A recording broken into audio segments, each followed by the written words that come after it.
गांव का नाम था धर्मपुर और धर्मपुर का सबसे विद्वान और धार्मिक इंसान थे पंडित शशिधर शर्मा।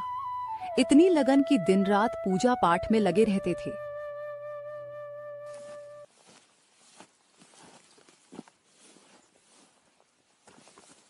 लक्ष्मी, आज मुझे निकलना होगा। रामदीन का पत्र आया है। बेचारा अब चल भी नहीं सकता, बोल भी नहीं पाता। कितने सालों से साथ निभाया है उसने, मुझे उसे देखना है। आप फिर वही सपना भूल गए पंडित जी? 3 रातों से एक ही सपना आ रहा है मुझे। आप जाते हैं और लौटते नहीं। अरे लक्ष्मी, सपना ही तो है रामदीन। मेरे जीवन का सबसे करीबी मित्र है। मिलने जाऊंगा, 2 दिन में लौट आऊंगा। पर मन नहीं मान रहा। आज घर की तुलसी भी मुरझाई सी लग रही है।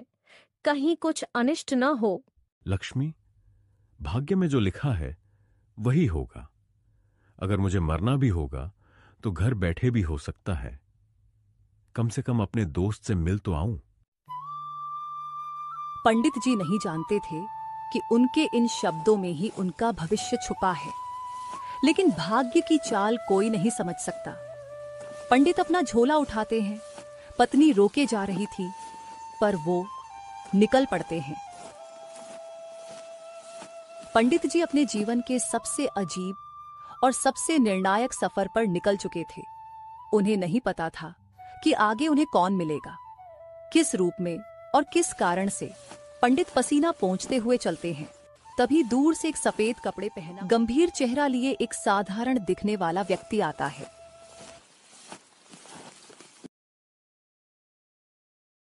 प्रणाम पंडित जी, क्या मैं थोड़ी दूर आपका साथ चल सकता हूँ? आप मुझे जानते हैं? आप जैसे ज्ञानी व्यक्ति को कौन नहीं जानता। मैं दूर के गांव से आया हूँ, यहाँ से कुछ ही कोस दूर। आपका साथ मिल जाए तो रास्ता भी कट जाएगा और मन भी। अवश्य, साथ चलिए।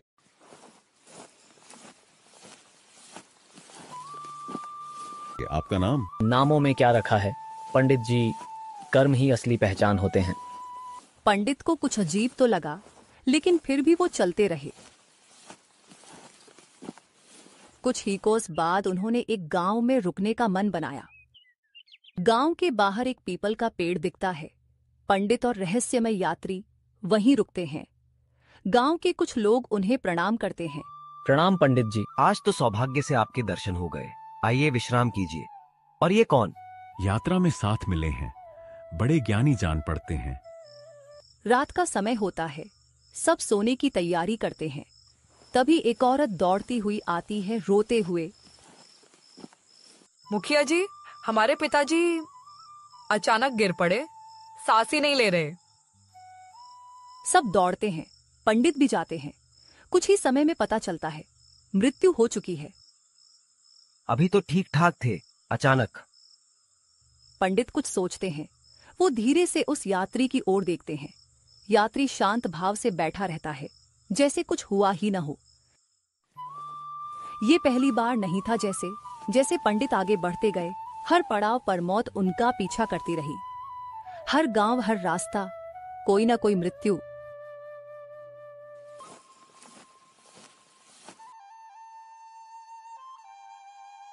दूसरा संकेत, और भी मौतें। कई गांवों के रास्ते, एक और गांव, सुबह का समय, हर जगह वही क्रम, ठहरना, मिलना जुलना और किसी की मृत्यु।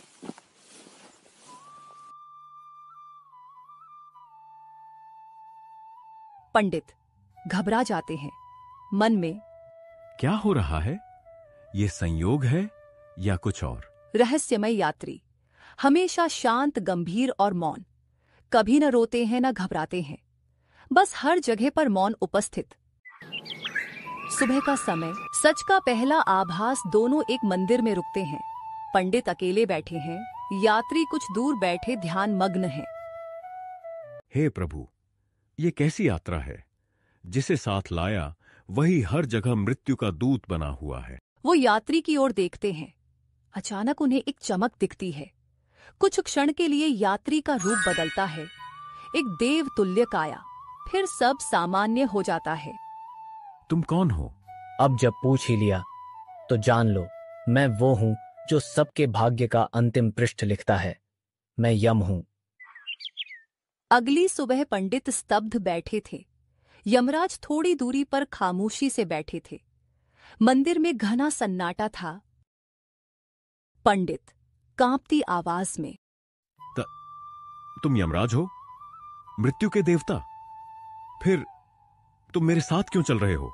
यमराज गंभीर लेकिन शांत, क्योंकि तुमसे जुड़ी एक आत्मा का समय आ गया है और उसका भाग्य तुमसे जुड़ा है। जिससे मिलने तुम चले हो वही रामदीन। रामदीन नहीं, वो तो मेरा सबसे पुराना मित्र है। वो गूंगा है, लंगड़ा है, लेकिन मेरे लिए भाई जैसा है। उसकी मृत्यु का समय निश्चित है और वह मृत्यु तुम्हारे पहुंचने के ठीक बाद ही होगी। नहीं, ये नहीं हो सकता। अगर मैं ना जाऊं तो क्या वो नहीं मरेगा? भाग्य का लेख कोई नहीं बदल सकता पंडित। तुम्हारा पहुंचना उसकी मृत्यु का कारण नहीं, तुम्हारा पहुंचना तो उसकी नियति का हिस्सा है। भविष्य दर्शन मंदिर के भीतर यमराज पंडित को दिव्य दृष्टि देते हैं। धुंध फैलती है और एक भविष्य का दृश्य उभरता है। रामदीन की झोपड़ी दिखाई देती है। रामदीन अपने टूटे खाट पर बैठा है। दरवाजा खुलता है। पंडित अंदर आते हैं। रामदीन खुशी से उठने की कोशिश करता है। रामदीन हंसी में हाथ उठाता है और अचानक जमीन पर गिरता है। रामदीन की आंखों में खुशी थी। वो वर्षों बाद अपने दोस्त को देख रहा था, लेकिन भाग्य को कुछ और ही मंजूर था। उसकी सांसें रुक जाती हैं। पंडित घबरा जाते हैं, लेकिन कुछ नहीं कर पाते। वापस वर्तमान में लौटते हैं पंडित, फूट फूट कर रोते हुए। नहीं, नहीं, मैं क्यों जाऊं उस राह पर? अगर मेरी उपस्थिति ही उसे मार देगी। तो क्या तुम अपने मित्र से अंतिम बार मिलना नहीं चाहोगे, या उसे इस दुनिया से चुपचाप जाते देखोगे बिन विदाई के? अगर यही भाग्य है तो मैं मिलूंगा उससे एक अंतिम बार। अगली सुबह रामदीन अपनी खाट पर बैठा था। बाहर एक बैलगाड़ी आकर रुकती है। पंडित झोला लेकर उतरते हैं। रामदीन मुस्कराता है। रामदीन हाथ जोड़ता है। रामदीन खुशी से कूदना चाहता है। रामदीन, ओ पगले, अब भी वैसा ही है तू। लेकिन जैसे ही वो खड़ा होता है, उसका शरीर कांपने लगता है। राम लड़खड़ाता है और वह पंडित के गोद में गिरता है। उसकी सांसें थम जाती हैं। जाना ही था, फिर क्यों मैं इतना डरता रहा? रात का समय, रामदीन का अंतिम संस्कार हो चुका था। पंडित अब अकेले बैठे हैं।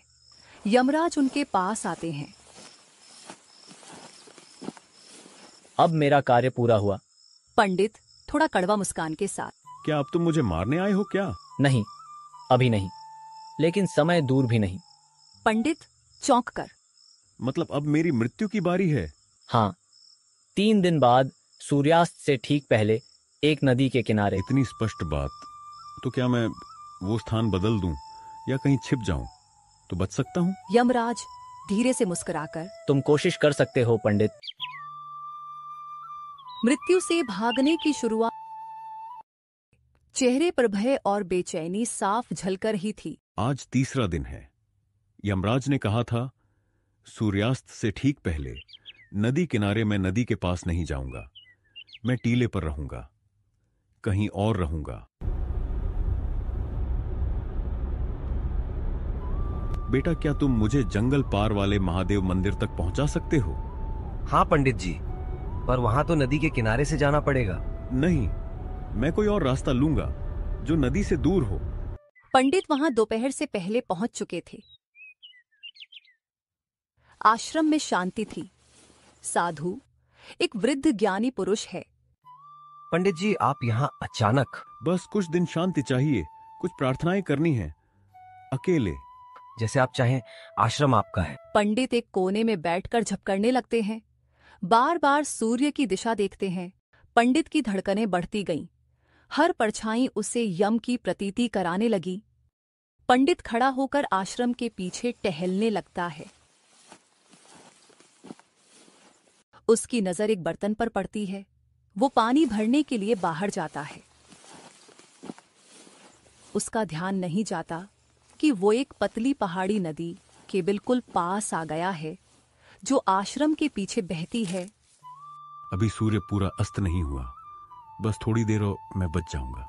अचानक उसके पैर फिसलते हैं, वो गिरता है, सिर एक पत्थर सेट करा जाता है, खून बहने लगता है, धीरे उसकी सांसें टूटने लगती हैं। और सामने यमराज खड़े होते हैं, वही शांत चेहरा, वही स्थिर दृष्टि। पंडित सिसकते हुए, तो तुमने कहा था नदी के पास, मैं नहीं आया। मैंने तो तुम नहीं आए पंडित, पर नदी तो आई ना, उस आश्रम के पीछे की नदी। तुम खुद को भाग्य से अलग समझ बैठे।